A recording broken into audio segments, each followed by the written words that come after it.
ಕೊಟ್ಟ ಕುದುರೆಯನ್ನು ಏರದವನು ಏನು ಮಾಡಿಯಾನು? ಅಧಿಕಾರವಿದ್ದಾಗ ಜನರಿಗೆ ಏನು ಮಾಡದೆ ಇಂದು ನಮ್ಮ ಪಂಚಗ್ಯಾರಂಟಿಯನ್ನು ಹೀಯಾಳಿಸುವುದು ಎಷ್ಟು ಸರಿ ಎಂದು ವಿರೋಧ ಪಕ್ಷದವರಿಗೆ ಡಿಕೆಶಿ ತಿರುಗೇಟು ನೀಡಿದರು. ಹಾಸನ ಜಿಲ್ಲೆಯ ಅರಸೀಕೆರೆ ಪಟ್ಟಣದಲ್ಲಿ ಆಯೋಜಿಸಲಾಗಿದ್ದ ವಿವಿಧ ಅಭಿವೃದ್ಧಿ ಕಾಮಗಾರಿಗಳ ಶಂಕುಸ್ಥಾಪನೆ ಕಾರ್ಯಕ್ರಮದಲ್ಲಿ ಅವರು ಮಾತನಾಡಿ, ಗ್ಯಾರಂಟಿ ಹೀಯಾಳಿಸುವ ಮೊದಲು ಯೋಚಿಸಬೇಕು.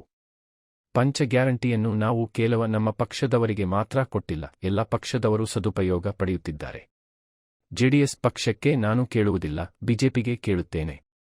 ಕೊಟ್ಟ ಕುದುರೆಯನ್ನು ಏರದವನು ಏನು ಮಾಡಿಯಾನು ಅಲ್ಲವಾ ಎಂಬಂತಾಗಿದೆ ನಿಮ್ಮ ಸ್ಥಿತಿ. ಡಬಲ್ ಇಂಜಿನ್ ಸರ್ಕಾರವಿದ್ದಾಗ ರಾಜ್ಯಕ್ಕೆ ಏನು ಕೊಡುಗೆ ಕೊಟ್ಟಿರಿ?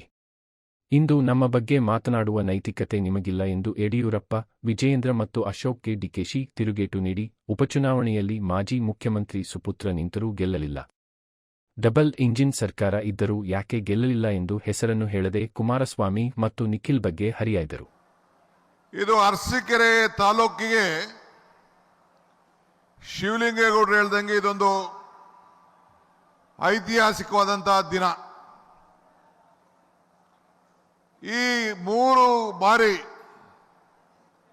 ನಾವು ಈ ಕಾರ್ಯಕ್ರಮವನ್ನು ಮುಂದೂಡಿ ಈ ಕಾರ್ಯಕ್ರಮವನ್ನು ಮುಖ್ಯಮಂತ್ರಿ ನಾವಿಬ್ಬರು ಸೇರಿ ನಿಗದಿ ಮಾಡಿ ಇವತ್ತು ಇಲ್ಲಿಗೆ ಬಂದಿದ್ದೇವೆ. ಬರಬೇಕಾದ್ರೆ ಸುಮ್ಮನೆ ಬರಲಿಲ್ಲ. ನೀವು ಅರಸೀಕೆರೆಯ ಮಹಾಜನತೆ, ನೀವು ಹಾಸನ ಜಿಲ್ಲೆಯವರು, ಇಡೀ ರಾಜ್ಯದಲ್ಲಿ 136 ಸೀಟ್ ಗೆದ್ದಾಗ ಇದೊಂದು ಸೀಟನ್ನ ಗೆಲ್ಲಿಸಿ, ಇದರ ಜೊತೆಗೆ ಒಂದು ಪಾರ್ಲಿಮೆಂಟ್ ಸೀಟನ್ನು ಗೆಲ್ಲಿಸಿ ನಮ್ಮ ರಾಜ್ಯಕ್ಕೆ, ಹಾಸನ ಜಿಲ್ಲೆಗೆ 2 ಕಣ್ಣುಗಳು ಕೂಡ ಇವೆ ಅನ್ನೋದನ್ನ ತೋರಿಸಿ ನಮಗೆ ಶಕ್ತಿಯನ್ನು ತುಂಬಿದ್ದೀರಿ. ಅದಕ್ಕೆ ನಿಮ್ಮೆಲ್ಲರೂ ಕೂಡ ಋಣವನ್ನು ತೀರಿಸಬೇಕು ಅಂತ ಹೇಳಿ ನಾವೆಲ್ಲ ಇಲ್ಲಿಗೆ ಬಂದಿದ್ದೇವೆ. ಬರಕ್ಕಿನ ಮುಂಚಿತವಾಗಿ ಈ ಶಿವಲಿಂಗೇಗೌಡರ ಕಾಟ ನಮಗೆ ಬಹಳ ಜಾಸ್ತಿ ಇದೆ.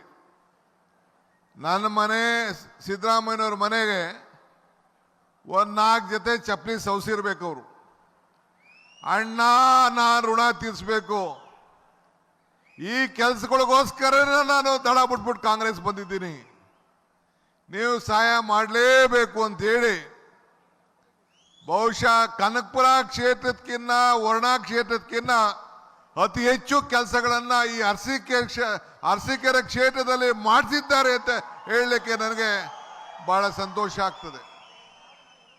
ನಮ್ಮ ತಾಲೂಕಲ್ಲಿ ಇಂಜಿನಿಯರಿಂಗ್ ಕಾಲೇಜ್ ಇಲ್ಲ,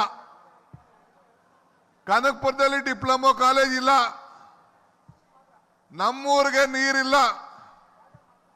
ಇವತ್ತು ಎತ್ತಿನೊಳೆ ನೀರು ಕೊಡಲೇಬೇಕು, ಹೇಮಾವತಿ ನೀರು ಕೊಡಲೇಬೇಕು ಅಂತೇಳಿ ಹೋರಾಟ ಮಾಡಿ ಮೊನ್ನೆ ಕ್ಯಾಬಿನೆಟ್ ಅಲ್ಲಿ ಸಬ್ಜೆಕ್ಟ್ ತೆಗೆದುಕೊಂಡು ಬಂದು ಕ್ಯಾಬಿನೆಟ್ ಅಲ್ಲಿ ಅಪ್ರೂವ್ ಮಾಡಿಸಿ ಇವತ್ತು ಇಲ್ಲಿಗೆ ನಿಮ್ಮೆಲ್ಲರ ಮುಂದೆ ಇದಕ್ಕೆ ಒಂದು ದೊಡ್ಡ ಸಾಕ್ಷಿ ಆಗುವಂತ ಕೆಲಸವನ್ನು ಇವತ್ತು ಅವ್ರಿಗೆ ಮಾಡಿದ್ದಾರೆ.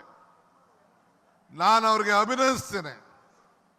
ಏಕೆಂದ್ರೆ ಭೀಷ್ಮ ಧರ್ಮರಾಯನಿಗೊಂದು ಮಾತು ಹೇಳ್ತಾನೆ, ಸಮಾಜದಲ್ಲಿ 4 ಋಣಗಳನ್ನು ತೀರಿಸಬೇಕು. ಒಂದು ತಂದೆ ತಾಯಿ ಋಣ, ಒಂದು ದೇವರ ಋಣ, ಒಂದು ಗುರುವಿನ ಋಣ, ಒಂದು ಸಮಾಜದ ಋಣ. ಆ ಋಣವನ್ನ ಮಲ್ಲಿಕಾರ್ಜುನ್ ಖರ್ಗೆ ಅವರು ಯಾವ ರೀತಿ ಗುಲ್ಬರ್ಗದಲ್ಲಿ 371J ಮಾಡಿ ಆ ಭಾಗದ ಜನರಿಗೆ ಒಂದು ಶಾಶ್ವತವಾದಂತ ಕಾರ್ಯಕ್ರಮಗಳನ್ನು ಕೊಟ್ಟರು, ಅದೇ ರೀತಿ ಇಡೀ ರಾಜ್ಯದಲ್ಲಿ ಇವತ್ತು ಅರಸೀಕೆರೆ ಕ್ಷೇತ್ರ ಮಲ್ತಾಯಿಗೆ ಧೋರಣೆ ಆಗಿತ್ತು, ಅದನ್ನ ಶಿವಲಿಂಗೇಗೌಡರು ನಿವಾರಣೆ ಮಾಡಿದ್ದಾರೆ ಅಂತ ಹೇಳಲಿಕ್ಕೆ ನನಗೆ ಬಹಳ ಸಂತೋಷ ಆಗ್ತದೆ. ಇಂತಹ ಶಾಸಕರು ಇದ್ರೆ ಮುಂದಿನ ವಿಧಾನಸಭಾ ಕ್ಷೇತ್ರದಲ್ಲಿ, ವಿಧಾನಸಭಾ ಚುನಾವಣೆಯಲ್ಲಿ ಇದಕ್ಕಿನ್ನ ಹೆಚ್ಚು ಸೀಟನ್ನ ಗೆಲ್ಲದ್ರಲ್ಲಿ ಯಾವ ತರದ ಅನುಮಾನ ಕೂಡ ಇಲ್ಲ ಅನ್ನೋದು ಕೂಡ ನನಗೆ ಹೇಳಲಿಕ್ಕೆ ನನಗೆ ಬಹಳ ಸಂತೋಷ ಆಗ್ತದೆ. ಯೋಗಿ ಎಂದು ಕರೆಯಕ್ಕಿಂತ ಮುಂಚಿತವಾಗಿ ಉಪಯೋಗಿ. ಜನರ ಪ್ರೀತಿ ಮರದಲ್ಲಿ ಗಿಡದಲ್ಲಿ ಸಿಕ್ಕುವುದಿಲ್ಲ, ಮಾರುಕಟ್ಟೆಯಲ್ಲಿ ಸಿಗುವುದಿಲ್ಲ. ನಾವು ಮಾಡುವಂತ ಕೆಲಸಗಳಲ್ಲಿ ಗಮನದಲ್ಲಿಟ್ಕೊಂಡು ಜನರ ಹೃದಯವನ್ನ ಇವತ್ತು ಮಾಡಬೇಕು. ಈ ಕೆರೆಗಳಿಗೆ ನೀರು ತುಂಬಿಸ್ಬೇಕು.